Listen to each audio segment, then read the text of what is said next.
Buenas tardes, Costa Rica, buenas noches, Argentina. Bienvenidos, amados hermanos y hermanas, una vez más a una transmisión en vivo y en directo de su ministerio Ministros de la Palabra. Les saluda a su hermano en Cristo, Marco Peña, director de Ministros de la Palabra.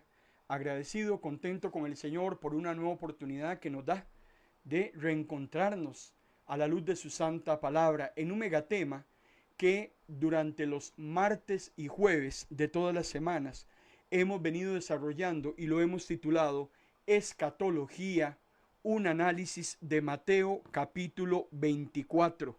De eso estamos conversando los martes y los jueves, 5 de la tarde, hora de Costa Rica, 8 de la noche, hora de Argentina. El tema de esta tarde-noche lo hemos titulado Siervos desanimados. Vamos a estar hablando acerca de esas ocasiones en las que los siervos y siervas de Dios, cumpliendo la misión para la cual han sido llamados, son atacados por el enemigo, son atacados por factores exógenos que los llevan al desánimo, los llevan a la depresión, los llevan a la tristeza, al desamparo. Muchas veces nos sentimos de esa manera. En nuestra humanidad actuamos precisamente con esas particularidades, y por eso es que es importante, amado hermano y hermana, que lo conversemos en esta tarde noche.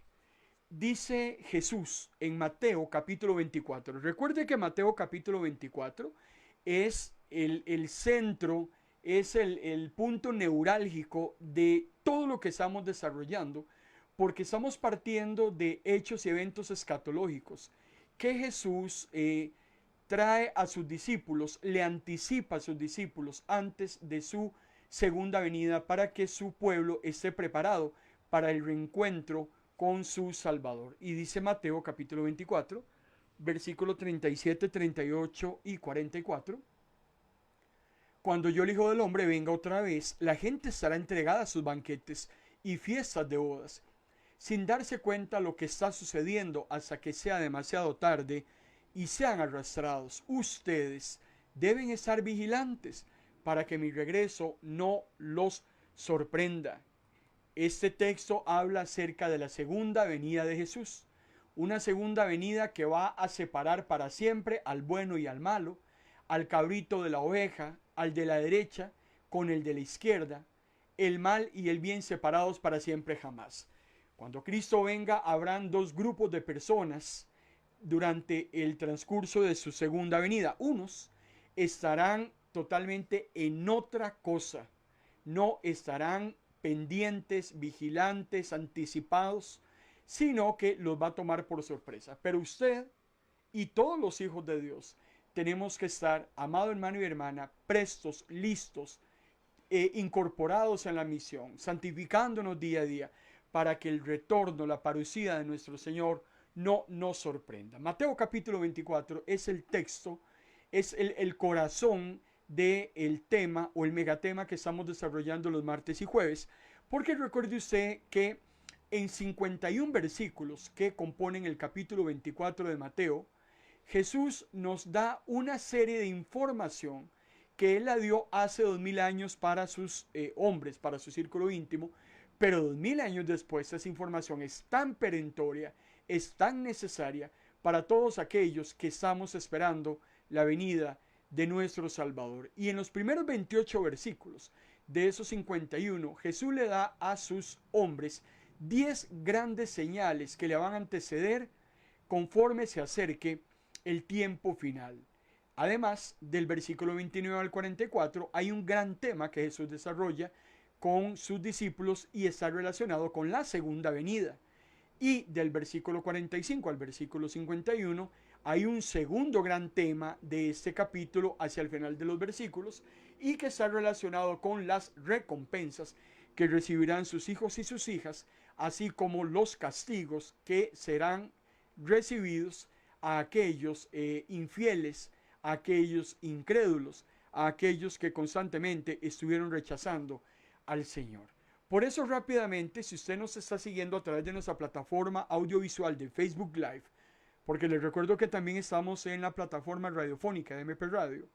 Si usted está en este momento recibiendo la señal audiovisual, estamos consignando una infografía muy resumida de esas primeras señales que ya hemos venido analizando, de las 10 grandes señales que hay en los primeros 28 versículos de Mateo capítulo 24. Jesús ya ha hablado de los falsos cristos, Jesús ha hablado acerca de las guerras, también ha estado mencionando que conforme se acerque su segunda venida, habrá pestilencias cual nunca antes en la historia, habrá serios problemas de hambruna a nivel mundial, también un incremento en los movimientos telúricos o terremotos, como solemos conocerlos. También, hermano y hermana, habrá mucho tiempo de persecución que será incrementando conforme a la parucía de nuestro Salvador. Habrá también altísimos grados de traición. Personas que creemos que estaban con nosotros terminarán en algún momento dado dándonos una estocada. También una de las grandes señales de la segunda venida del Salvador es el enfriamiento del amor. Y estamos en las últimas semanas haciendo un desarrollo de la señal número 9, que es la predicación del Evangelio. En esta novena señal es en la que hemos estado usted y yo circunscritos en estos últimos martes y jueves, porque es una de las señales más relevantes y más importantes que anuncian la segunda venida de nuestro Salvador. Y ella se encuentra en Mateo capítulo 24, versículo 14, cuando el texto dice: y estas buenas noticias del reino, hablando de la novena señal, se anunciarán en todo el mundo, para testimonio a todas las naciones, y luego vendrá el fin. Lo que Jesús nos está diciendo es que habrá una proliferación de la predicación de las buenas nuevas, y mucho de ello es posible, y usted y yo que somos contemporáneos, el auge de las redes sociales está permitiendo como nunca antes en la historia inundar a ese planeta de información correcta o incorrecta, de información fidedigna o de información falsa. Existe la posibilidad entonces de que los creyentes hagamos uso de estas redes sociales y podamos llegar al mundo entero a través del mensaje de la palabra sin desplazarnos desde el lugar donde usted se encuentra. Por eso es importante que usted le dé un uso correcto a sus redes sociales y que las utilice para el engrandecimiento del reino. Hemos sido reiterativos que este mensaje de Facebook Live puede llegar a 3 de cada 8 personas en el mundo. El mensaje radiofónico de MP Radio puede llegar a 176 países de los más de 200 países que hay en el mundo. Con un año de transmisión, MP Radio ya se escucha en 55 naciones. Así es que este mensaje está siendo transmitido en vivo y en directo. Y en unos 50 minutos, usted desde cualquier lugar del mundo donde se encuentre, puede volverlo otra vez a revisar audiovisualmente. Puede revisar en nuestros podcasts el mensaje radiofónico. Puede también incorporarse a nuestra página web, ministrosdelapalabra.org, y accesar esas plataformas audiovisuales y radiofónicas, pero también el mensaje de texto. Quiere decir que entonces estamos haciendo uso de las redes sociales para cumplir precisamente esa señal número 9 de la predicación de las buenas nuevas. Pero un paréntesis que quiero hacer en cuanto a esta novena señal, y que tiene que quedarle claro a usted, hermano y hermana, como siervo y sierva del Señor, indistintamente su género, indistintamente su estrato social, indistintamente su nivel educativo, indistintamente el país donde usted se encuentre, hay un común denominador que le sucede a los creyentes en todo el mundo cuando estamos abocados al ministerio. Y yo he llegado a la conclusión que la acusación, usted sabe qué es acusar a alguien, pues la acusación más grave que un profeta o un predicador que esté al servicio del Señor, llámese evangelista, llámese maestro de escuela dominical, llámese pastor o pastora de una iglesia, la acusación más grave es que a usted y a mí nos llamen mentirosos. Es lo más grave que a una persona que predica, otro le llame. Ahora, sin embargo, el problema no es para el que predica la verdad. Yo puedo predicar la verdad y yo sé que muchas personas me llaman mentiroso. Yo no tengo problema de si predico la verdad, a algunas personas no les guste la verdad y entonces busquen todo tipo de epítetos o de adjetivos para desmentir o para presumir que yo solo estoy hablando falacias. Entonces, el problema de una acusación de mentirosos no es para el que predica la verdad. Como decía mi abuela, me entra por un oído y me sale por otro.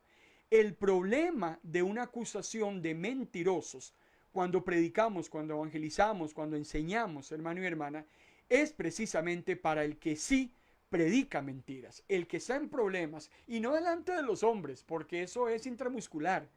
El problema no es ser tildado de mentiroso delante del hombre. El problema es ser un mentiroso delante de la presencia del Señor. Por eso hay una advertencia muy clara en la palabra del Señor y que en este cumplimiento de la novena señal de la predicación de las buenas nuevas tenemos que tenerlo muy claro, porque Dios va a castigar a aquellos hombres y mujeres que hablen en nombre de Dios sin ser enviados por Dios. Yo quisiera compartir rápidamente una acusación que encuentro en la palabra del Señor en el libro de Jeremías, en el capítulo 43, versículo 2, y es precisamente una acusación contra el mismo profeta Jeremías. Vean lo que dice la palabra del Señor. Azarías, Johanán y todos los otros hombres orgullosos, arrogantes y soberbios le dijeron con insolencia a Jeremías: mientes. El Señor nuestro no te ha mandado que nos digas que nos vayamos a vivir a Egipto. Eres un mentiroso. Vean que esos hombres, Azarías, Johanán y los otros, le están diciendo a un enviado de Dios que el mensaje que él ha traído de parte del cielo es una mentira. Y aquí yo tengo que tener mucho cuidado, hermano y hermana, porque si yo llamo mentiroso a una hija de Dios o a un hijo de Dios que está predicando la verdad, yo, como efecto boomerang, estoy trayendo maldición para mi vida. Por eso es que yo tengo que tener mucho cuidado y tengo que pedirle a Dios discernimiento. Discernimiento para anticipar la mentira que me estén predicando, pero también discernimiento para aceptar la verdad que me estén predicando. Porque muchas veces abunda el prejuicio, muchas veces abunda la negatividad. Estos hombres no quieren creer la voz de Dios que trae Jeremías. Jeremías no trae un mensaje que a él se le haya ocurrido y que sea iniciativa de él. Jeremías fue llamado, y ya lo vimos en las sesiones anteriores, por Dios para hablarle a los hombres los mensajes que venían directamente de parte de Dios. Y me preocupa que estos hombres mencionen al Señor como suyos, cuando estos hombres dicen: Jeremías, usted es un mentiroso, porque el Señor nuestro Dios, vean qué barbaridad, apropiarse de la soberanía de Dios, decir que somos hijos de Dios, cuando al mismo momento estamos llamando mentirosos al que trae la verdad. Todavía acarreamos más juicio, llamándonos hijos de Dios y llamando mentirosos al que está predicando la verdad. En el contexto histórico lo ubico rápidamente. Jeremías está prediciendo, vaticinando, profetizando la inminente invasión babilónica sobre Judá. Judá va a ser invadida. Será 3 veces invadida desde el año 593 hasta el año 586 a.C. Esa última ocasión el templo será totalmente destruido, el famoso templo de Salomón, y la nación será llevada en cautiverio a Babilonia. Pero el mensaje específico de Jeremías no era solamente decirles que la invasión babilónica venía, y venía producto del castigo que Dios traía sobre la nación de Israel por la idolatría, por el paganismo y por el rechazo de la nación hacia Dios. Eso es clarísimo. La nación iba a ser castigada durante 70 años, según la profecía de Jeremías. Parte de esos años fueron bajo el imperio babilónico y otro tanto bajo el imperio medo-persa. Ahora, El mensaje central que Jeremías le da a la nación está basado en que Israel no podía abandonar la tierra huyendo hacia Egipto. Cuando Israel se da cuenta que Babilonia los va a invadir, lo primero que se les ocurre es huir hacia Egipto. Y algo que Dios le ha dicho a usted y me ha dicho a mí es que cuando hemos salido de la esclavitud de Egipto, lo peor que usted y yo podemos hacer, hermano y hermana, es volver a Egipto. No sé cuál fue su Egipto antes de venir a Cristo. Yo tuve mi Egipto antes de venir a Cristo. Todos hemos tenido nuestro Egipto antes de venir a Cristo. Y si hay algo que Dios no quiere es que nosotros volvamos. Israel fácilmente quiere huir de la invasión babilónica y salir donde sus esclavos anteriores. Como decía mi abuela, salimos de Guatemala para meternos a Guatepeor. Y Dios da una instrucción y le dice, ustedes no pueden salir de la nación de Israel. Si ustedes se quedan dentro de Israel, yo los voy a proteger, pero si ustedes desobedecen, la calamidad va a ser peor y donde quiera que ustedes salgan huyendo, peor les va a ir. Por eso el mismo Jeremías, en el capítulo 14, desde el versículo 14 anteriormente, decía la palabra del Señor y es Dios claramente diciendo, profetas, dice Dios, dicen mentiras en mi nombre. Yo no los envié, yo no les dije que hablaran, no les transmití ningún mensaje. Profetizan visiones y revelaciones que nunca han visto ni oído. Hablan necedades producto de su propio corazón mentiroso. Y yo voy a castigar a esos profetas mentirosos porque han hablado en mi nombre a pesar de que no los envié. Si te están acusando de mentiroso por predicar la verdad, vuelvo a repetirte, que te entre por un oído y que te salga por otro, porque es Dios el que te está mandando a hablar. Y si es el Señor el que te está respaldando, hermano y hermana, nadie puede hacer nada al respecto, porque Dios es el que está justificando tu labor.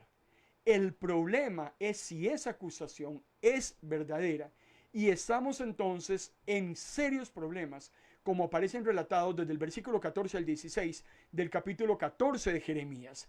Si empezamos a decir mentiras en nombre de Jesús, si empezamos a ir donde Jesús no nos ha enviado, si empezamos a decir mensajes que no han sido enviados directamente de Dios, si profetizamos visiones y revelaciones, como tanta gente hoy inventa sueños, inventa visiones, inventa tonteras y las llevan a nuestras iglesias, a nuestros ministerios, hermano y hermana, eso se llama necedades y solamente las producen aquellos corazones mentirosos.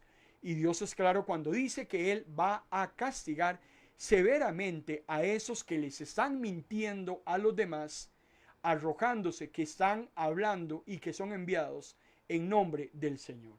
Por eso, hablando de los verdaderos profetas, que en este caso, en nuestro contexto histórico, son predicadores y maestros, porque personalmente yo no creo en el don profético para el siglo XXI. Si usted necesita profecía, la encuentra en la Biblia. Usted no necesita que alguien le hable a usted de un sueño. Usted no necesita que alguien tenga una visión y se la transmita.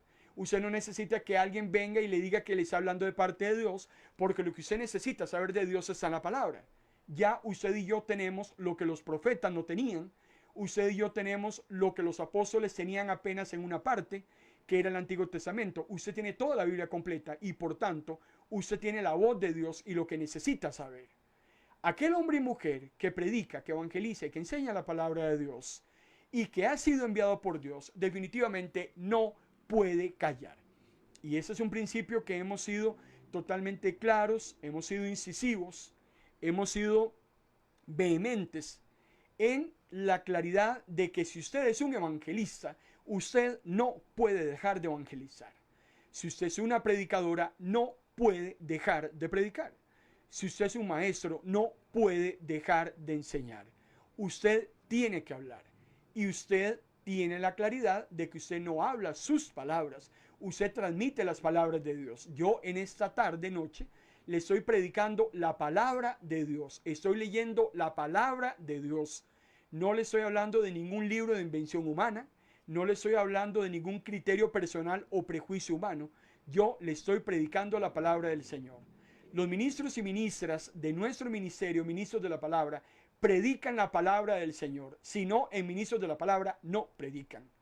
El que no predique la sana doctrina, amado hermano y hermana, no tiene cabida en este ministerio. Y en eso somos muy celosos y en eso somos muy serios. Y tal es así que todos nuestros mensajes quedan grabados, audiovisuales y también radiofónicos, y hasta en formato de texto por si usted quiere leerlos. Si el día de mañana usted quiere revisar los más de 855 mensajes que tenemos en este momento en nuestras plataformas y desmentir algo que nosotros hayamos predicado, hermano y hermana, usted tiene toda la libertad de hacerlo porque el material está ahí. Líbrenos Dios de decir o de hacer algo, decía el apóstol Pablo, que no está en la palabra del Señor. Ahora, la pregunta de esta noche es, ¿cómo saber si aquel que me está predicando, que me está enseñando, aquel que está evangelizando, efectivamente está ajustado a la palabra del Señor? El mismo Dios le dijo a Moisés y a la nación en Deuteronomio capítulo 18, versículo 20 al 22, y si te preguntas, ¿cómo reconoceremos el mensaje que el Señor no le ha dado al profeta? Cuando el profeta dice que habla por el Señor y diga que algo va a suceder y no sucede, es porque el Señor no le dio ese mensaje. Ese profeta ha hablado por sí mismo. Por eso es que usted y yo hoy en día tenemos que ejercitar el discernimiento de espíritus. Si usted tiene alguna petición delante del Señor, incorpore, hermano y hermana, una petición adelante de cualquiera que usted tenga. Pídale a Dios que cuando le predican, que cuando le enseñan, que cuando le evangelizan, a usted, hermano y hermana, pídale a Dios que le dé el discernimiento de espíritu. Mi pastor me está predicando la palabra del Señor. Podrá tener 40 años en el ministerio, podrá ser muy buena persona, podrá ser el mejor de los pastores, pero si me está mintiendo desde el púlpito, yo necesito discernir espiritualmente si efectivamente él me está hablando con la verdad. Por eso todos los profetas del Antiguo Testamento, cuando usted va a la palabra, hablaron las palabras de Dios, no las palabras de ellos. Isaías, que ya lo analizamos, Jeremías, el caso de Ezequiel, que ya lo vimos en el Antiguo Testamento. Luego nos fuimos al Nuevo Testamento para hablar de Juan. Hemos estado hablando de Judas. El caso suyo, el caso mío, hermano y hermana, todos hemos sido llamados a predicar al mundo el inminente juicio de Dios. Por eso, interesantemente, Isaías, 740 años antes de Cristo, predica la caída de los reinos del norte y los reinos del sur, y usted sabe que nadie lo escuchó. El caso de Jeremías, 627 años antes de Cristo, predica el mensaje antes de la caída de Judá, y todavía Jeremías siguió predicando durante el cautiverio babilónico y nadie lo escuchó. El caso de Ezequiel, 593 años antes de Cristo, predica también durante el cautiverio babilónico y hermano y hermana, nadie le escuchó. Y eso es algo que nosotros tenemos que tener totalmente claro. Y ya hemos ahondado al respecto. Lastimosamente hay muchos hermanos hoy en día y muchas hermanas que trabajan codo a codo con nosotros en el ministerio y se desaniman muy fácilmente cuando encuentran rechazo, cuando encuentran apatía, cuando encuentran, hermano y hermana, aversión al mensaje de la palabra del Señor. Y tenemos que tener claro, usted y yo, que los que trabajamos para la obra del Señor somos mensajeros de Dios, punto. Eso es lo que usted y yo somos. Y nunca seremos responsables de cómo el mensaje se ha recibido, porque Dios a usted y a mí no nos evalúa por el resultado. Yo estoy llamado a predicar el mensaje, pero yo no sé cuál será la receptividad de ese mensaje. Cuando vamos al Evangelio de Mateo capítulo 13, Jesús en una de sus parábolas magistrales, creo que es una de las parábolas más relevantes que Jesús nos cuenta, y él hace una analogía, una comparación, como usted quiera llamarle, acerca de la predicación del mensaje de la palabra y de cómo se recibe ese mensaje. Jesús entonces me habla de un agricultor, Jesús me habla de semillas, Jesús me habla de terrenos, porque en el contexto histórico la agricultura en la Palestina de hace 2000 años era un oficio recurrente. Muchas personas se dedicaban a la agricultura, como también muchas personas se dedicaban a la pesca, que eran dos grandes labores y tareas de autoabastecimiento en ese contexto histórico. Ahora, Cuando Jesús me habla de la parábola de los suelos o la parábola del sembrador, como usted quiera llamarle y se conoce, hermano y hermana, recordemos que hay un agricultor que es el que se dispone a difundir las buenas nuevas. Usted y yo, si atraemos o nos acoplamos a la analogía en nuestro contexto histórico, usted y yo somos ese agricultor que llevamos el mensaje de las buenas nuevas por donde quiera que nosotros andamos. Imagínense al agricultor tirando las semillitas. El agricultor, hermano y hermana, eso es lo que hace, lanzar las semillas a la tierra. Ahora, la semilla, que es otro ejemplo muy importante que se hace, que se presenta en la parábola, la semilla es la palabra de Dios. Nosotros constantemente, donde quiera que nos encontramos, estamos difundiendo las buenas nuevas de salvación, como el agricultor también lanza las semillas a la tierra. Pero algo muy interesante de esta parábola de Jesús es el tema de la receptividad, porque Dios nos da a nosotros el mensaje. Yo tengo el mensaje, yo no invento el mensaje, yo no escribí el mensaje, yo simplemente recibo, asumo.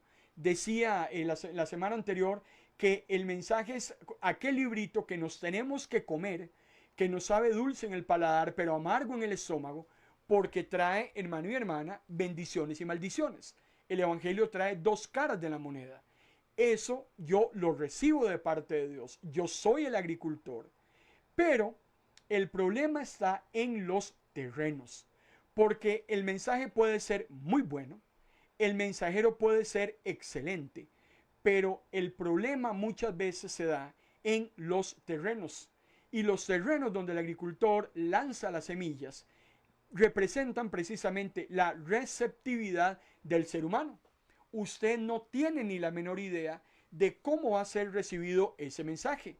Por eso los cuatro suelos se parecen a aquellos terrenos endurecidos, donde la semilla definitivamente se la comen las aves. Están aquellos terrenos simpatizantes, aquellos que les gusta, que muy bonito el evangelio, que muy bonitas las parábolas y los proverbios, pero no pasan de ser simples simpatizantes del evangelio. Como también el tercer terreno receptor es aquel que es un terreno distraído, un terreno que pareciera que la semilla cayó muy bien, pero los afanes, sus propios intereses, sus propios asuntos particulares, pues llevan a la persona precisamente a perderse o ahogarse entre espinos, ahogarse en sus quehaceres de la vida, y por tanto el evangelio nunca llega a germinar. Pero también está el cuarto suelo, que es el buen terreno, que es donde cae la semillita y esa semillita termina produciendo fruto. Vean qué interesante. Jesús me habla entonces de cuatro tipos de personas que yo me puedo encontrar en cualquier lugar cuando yo le llevo el mensaje de las buenas nuevas. Yo no tengo una máquina de rayos X para decir, bueno, a esta persona no le voy a predicar porque esta persona es ese terreno endurecido. Esta persona va a decir que no al mensaje desde el momento en que se lo predique. Yo no tengo cómo saberlo. Como tampoco voy a decir a esta persona, yo no le voy a predicar el mensaje de salvación porque esa persona tiene cara de simpatizante. Y muy probable, hermano y hermana, la cara es lo que menos le ayuda, porque esa persona es un buen terreno para que yo plante esa semilla del mensaje de las buenas nuevas. Entonces, si yo no conozco la receptividad de los terrenos, si yo no conozco los corazones de las demás personas, yo no me puedo atribuir a quién predicarle y a quién no predicarle. Yo no me puedo prejuiciar y decir a este sí o a este no. Yo tengo que lanzar la semilla y será un tema de cada terreno el que haga algo con esa semilla. Y es aquí donde entonces entramos al mismo tema de desánimo, al mismo tema de frustración. Conozco muchos siervos y siervas de Dios que hoy están muy deprimidos, están muy frustrados, están muy desanimados porque no ven éxito en la misión a la cual Dios los ha llamado. Y esto, hermano y hermana, yo quiero que el que tiene oídos en esta noche para oír, que oiga. Porque el ser humano naturalmente hablando y carnalmente hablando, todo lo mide por el éxito obtenido en la gestión que realiza.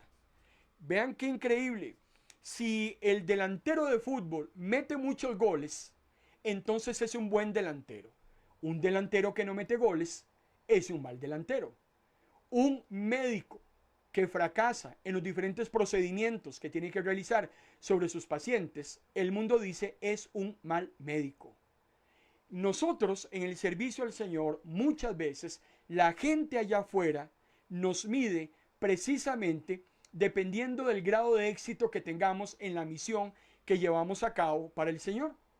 Y eso es muy peligroso y también a la misma vez muy frustrante para los propios ministros y ministras, porque precisamente caemos en lo que cae el mundo allá afuera. El tema del servicio a Dios no se rige bajo las mismas particularidades que se rigen las diferentes tareas o profesiones o ejecutorias que el mundo haga allá afuera. El éxito en la misión y en la obra de Dios no tiene ni Dios utiliza las mismas mediciones que el mundo utiliza allá afuera. Nunca en la palabra del Señor dice que yo voy a ir al cielo o que yo soy un excelente siervo si, solo si, hermano y hermana, yo logro tener ganadas 1000 almas durante el transcurso de mi ministerio en esta vida. Y en eso tenemos que tener mucho cuidado porque muchos de nuestros ministerios son muy difíciles, son muy complicados. En muchas ocasiones trabajamos y Dios que conoce nuestros corazones, Dios que conoce nuestra disposición, Dios que conoce nuestras madrugadas, Dios que conoce nuestras lágrimas, Dios que conoce nuestras faltas de sueño, Dios que conoce nuestras carencias, Dios que conoce nuestros diferentes padecimientos, que muchos de los que están a nuestro lado ignoran, hermano y hermana. Muchas veces nuestro trabajo, ese trabajo que realizamos para Dios, tiene una apariencia de que no está llegando a ningún lado. Y por eso es que entonces tenemos muchos ministros y ministras, hermano y hermana, muy frustrados, muy cansados, muy abatidos, muy afligidos. Y en determinado momento, cuando sienten que el rechazo a lo que están haciendo para la obra del Señor es tan grande, entonces entran los temores, entran las desconfianzas y terminan siendo entonces destrozados por el rechazo de los oídos sordos y rebeldes al ministerio que Dios nos ha incorporado. El servicio a Dios muchas veces es ingrato humanamente hablando, porque en muchas situaciones tenemos siervos a los cuales los demás les son indiferentes. Una de las cosas que entristece mucho cuando trabajamos en la obra del Señor es la indiferencia de los demás. Personas que aparentemente están con nosotros, trabajan a nuestro lado, dicen que son nuestros hermanos, que podríamos obtener su apoyo de diferentes maneras, muchas veces están indiferentes a lo que hacemos. Es muy fácil, y se los he dicho a ustedes en muchas ocasiones, es muy fácil irse al teléfono celular, buscar la invitación que se le ha llevado a su móvil, simplemente darle clic a la invitación, escuchar el mensaje, muy bonito el mensaje, termina la transmisión, apagamos la aplicación, seguimos en nuestros asuntos y no tenemos idea todo el trabajo que se ha gestado detrás, hermano y hermana, de esa transmisión. Igual sucede en nuestras iglesias. Hay trabajos silenciosos, hay trabajos que se hacen detrás, hermano y hermana, de telones. Hay situaciones que hay que atravesar que la gente las desconoce y no tiene por qué conocerlas. Pero algo que maltrata mucho al siervo y a la sierva de Dios es la indiferencia.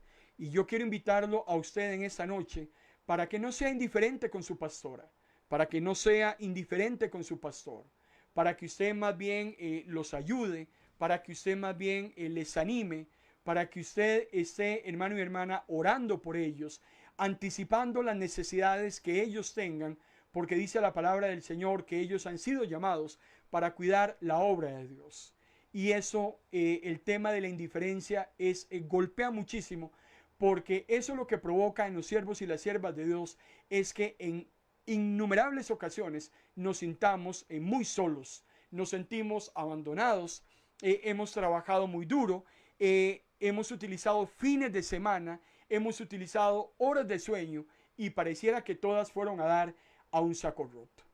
Algo que también desanima mucho en el ministerio del Señor son los señalamientos. Porque tras de que estamos ejecutando la obra del Señor, fácilmente somos señalados por aquellos detractores que tienen un común denominador.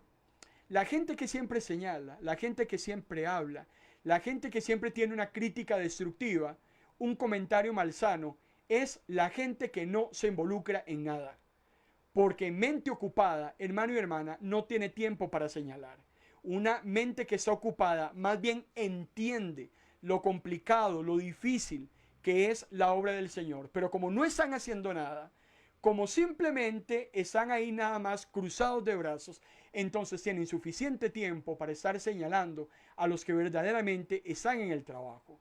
Y por eso yo quiero ser muy claro con los siervos y siervas de Dios. Los verdaderos siervos y siervas de Dios no tienen que permitir que la aceptación o el rechazo del mensaje determine la continuación de la misión que Dios nos ha encomendado. Usted, hermano y hermana, es siervo y es sierva de Dios. Usted cumple y punto.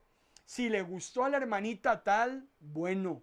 Si no le gustó al hermanito tal, qué pena. Usted no fue llamado para agradar a nadie y nosotros no predicamos para que la persona entonces esté en una situación de confort. Nosotros no predicamos para que las personas se sientan a gusto.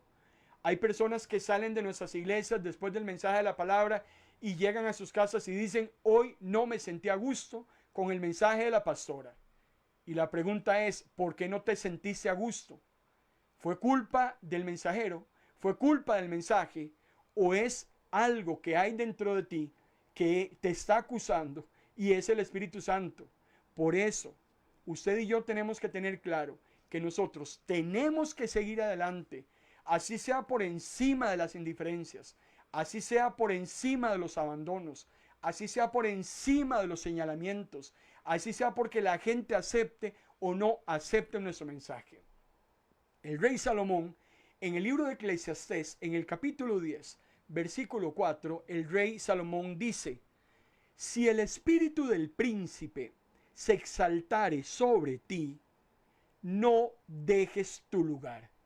El Señor te está hablando en esta tarde noche y te está diciendo, y vea que mencionan al príncipe. ¿Quién es el príncipe en una nación? Pues la persona segunda o primera al mando en todo el gobierno. Y si al mero mero no le gusta lo que usted está haciendo, perdóneme y discúlpeme, pero a mí la palabra del Señor me dice, usted no deje su lugar. No hay excusa, hermano y hermana, delante de Dios para que usted, hermano y hermana, nos encojamos de hombros, nos amedrentemos, hermano y hermana, nos asustemos y entonces salgamos huyendo. Por eso es que es muy importante que usted y yo asumamos esa responsabilidad que Dios nos ha dado y que la sigamos llevando adelante. Hay un relato cortito, un cuento tal vez, como usted quiera llamarlo. Hace mucho tiempo lo escuché, tal vez usted lo ha oído. Si lo ha oído, pues quisiera que refrescara el concepto. No es bíblico, estoy hablándole de un cuentito humano, pero tiene una gran verdad. Dice el cuentito que un día Jesús se le apareció a un hombre que tenía problemas físicos, problemas bastante serios, musculares, problemas óseos en su cuerpo.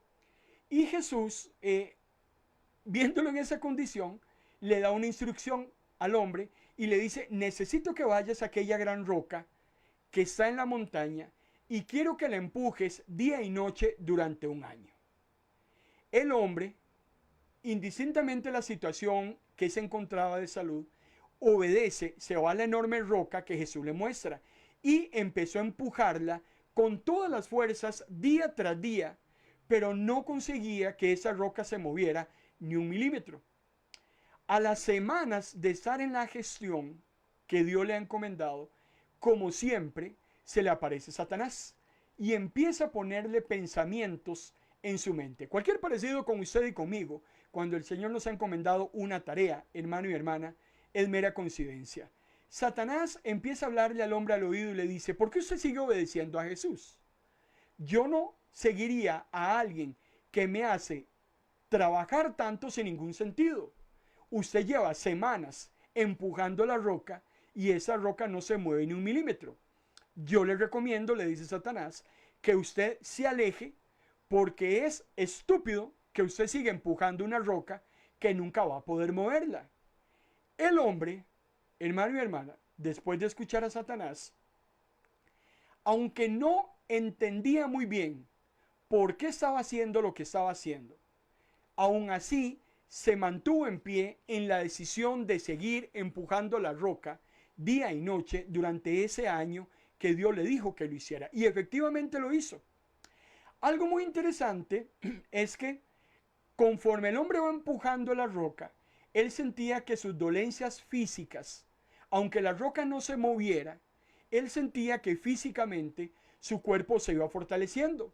Empezó a notar mejoría en sus músculos, empezó a notar mejoría en sus huesos, sintió que las piernas se fortalecían por el esfuerzo del empuje, igual que los brazos.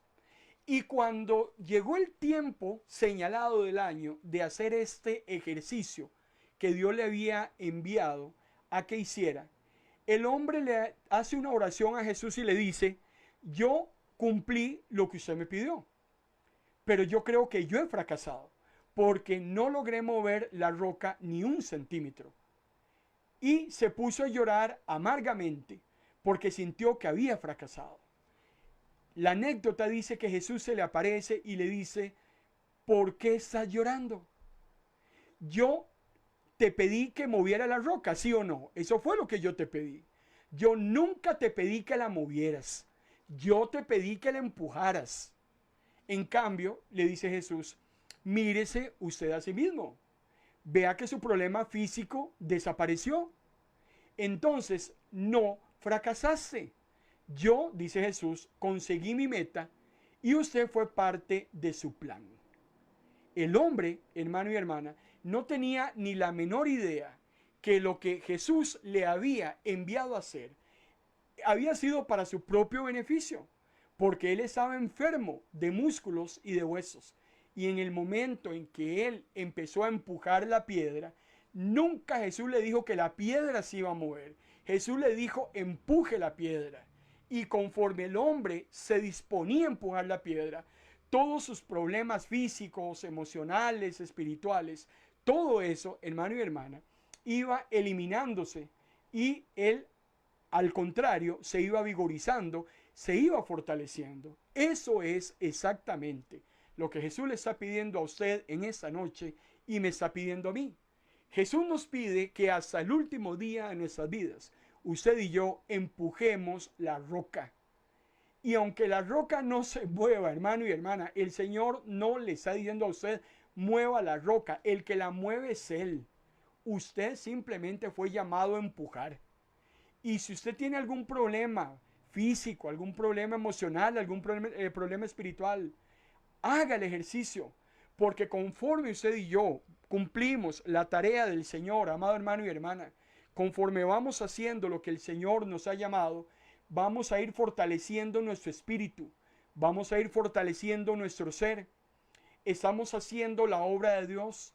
No tenemos la menor idea el efecto que esa obra está llevándose a cabo. No tengo idea dónde está llegando ese mensaje.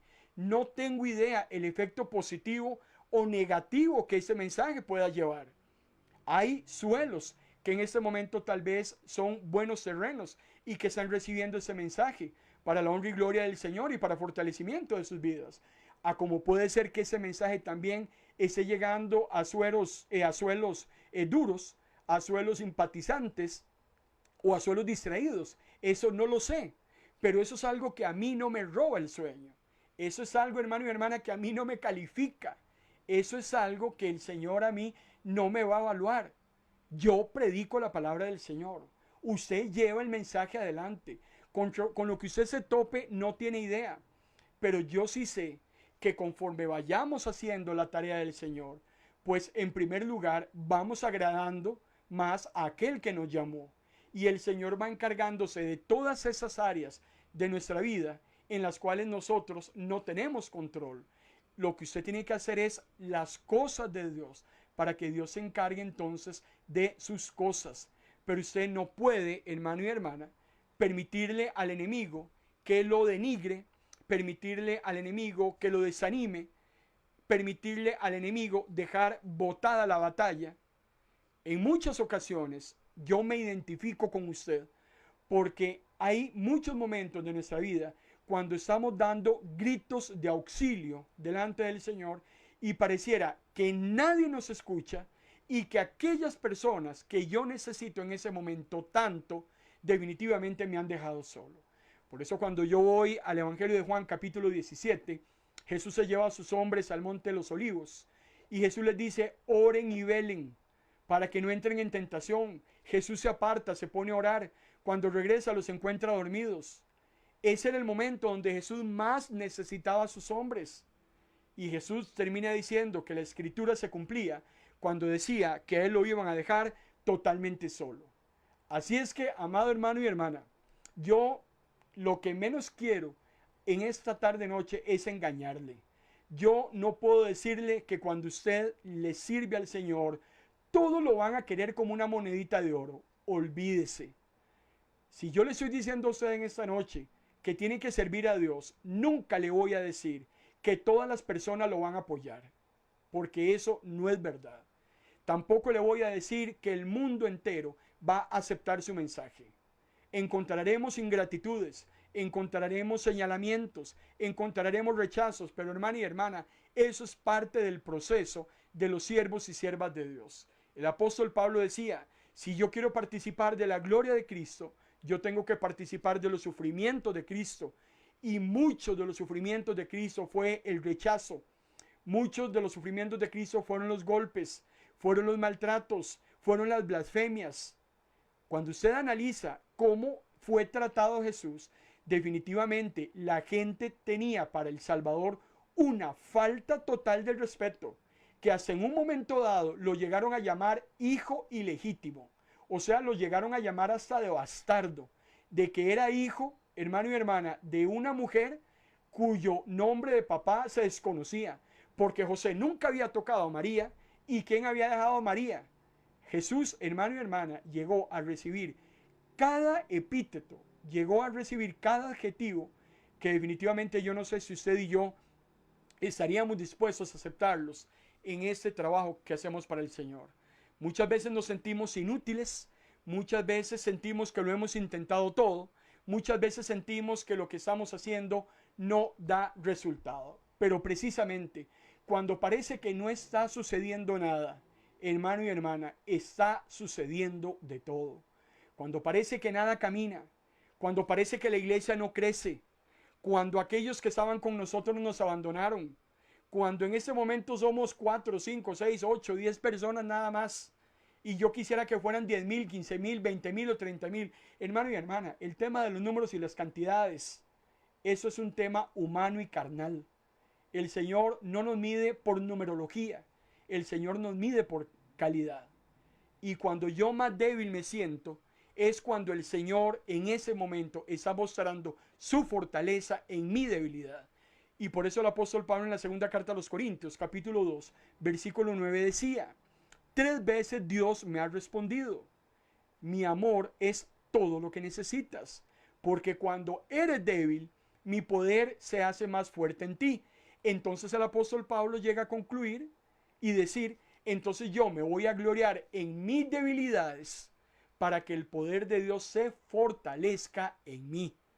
Cuando yo me siento más débil es cuando yo le puedo permitir a Dios que haga más cosas. Cuando yo me siento más fuerte, cuando yo me siento más enaltecido, cuando yo me siento más arrogante, cuando yo me siento más orgulloso, cuando yo estoy recibiendo los aplausos, cuando yo estoy viendo cómo suben las arcas de dinero, cuando yo estoy viendo cómo me están elevando a una posición elitista, hermano y hermana, es cuando más lejos está el Señor de mí y es cuando menos siento su respaldo.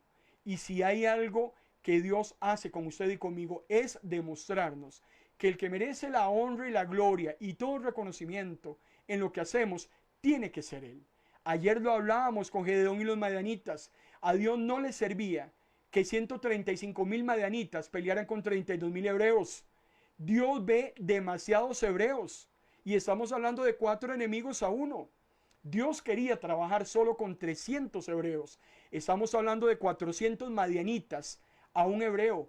¿Quién le puede ganar a 450 personas? Bueno, de eso se trata, porque la batalla no es suya, la batalla es de Dios. Y es ahí donde Dios se glorifica, cuando todo parece cerrado, cuando parece que no vamos a ningún lado, cuando la piedra no se mueve, cuando somos señalados, cuando sentimos que las fuerzas ya no dan, cuando hacemos un análisis de lo que hemos invertido en tiempo, en dinero, en recursos y todo lo que hacemos, muchas veces sentimos que va a dar un saco roto.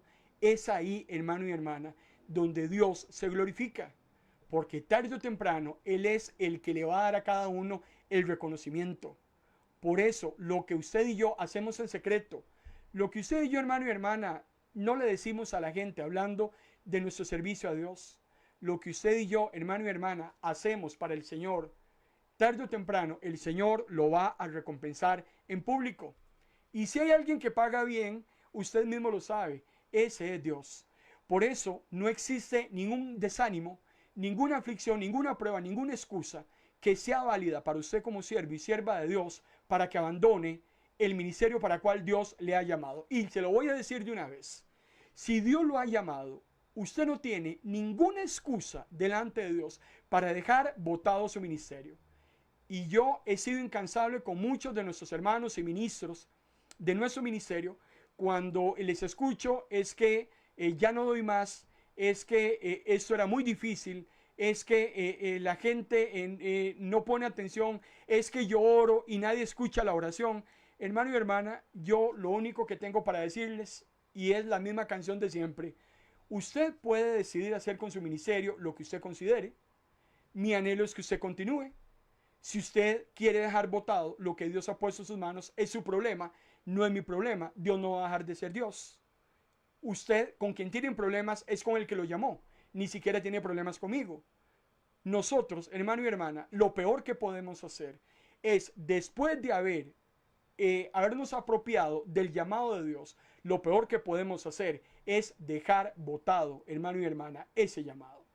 El Señor en esta noche te dice en 2 Corintios 2:9, mi amor por ti es todo lo que en esta tarde noche usted necesita. Mi amor por ti es todo lo que usted requiere delante del Señor. No se desanime.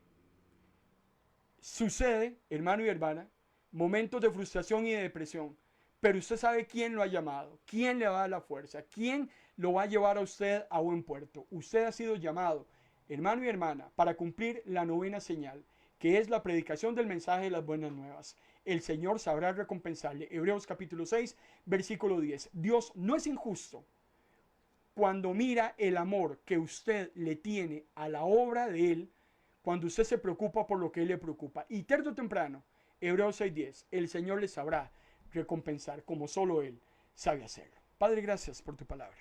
Gracias, Señor, por esta noche. Toda la honra, toda la gloria, recíbela. Danos fuerzas, danos ánimo. Ayúdanos a seguir adelante. Los que hemos, Señor, tomado la decisión de no volver a Egipto, ayúdanos, Señor, para poder llegar hasta el final. Indistintamente de la circunstancia que tengamos que atravesar. Ayúdanos, Señor. Solamente necesitamos de tu amor. Solamente necesitamos de tu guía, de tu respaldo, para poder seguir adelante en lo que has puesto en nuestras manos y que se tiene que cumplir hasta el último día de nuestras vidas. En el nombre de Cristo Jesús. Amén.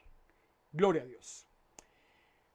Es martes y les recuerdo que a las 7 de la noche, en hora 5 minutos, si Dios lo permite, los pastores Enríquez estarán con nosotros con su habitual programa de fe en fe, de gloria en gloria. Así es que le invito desde ya para que usted nos acompañe a través de MP Radio, de noche o de día, tu mejor compañía. ¿Dónde accesa MP Radio?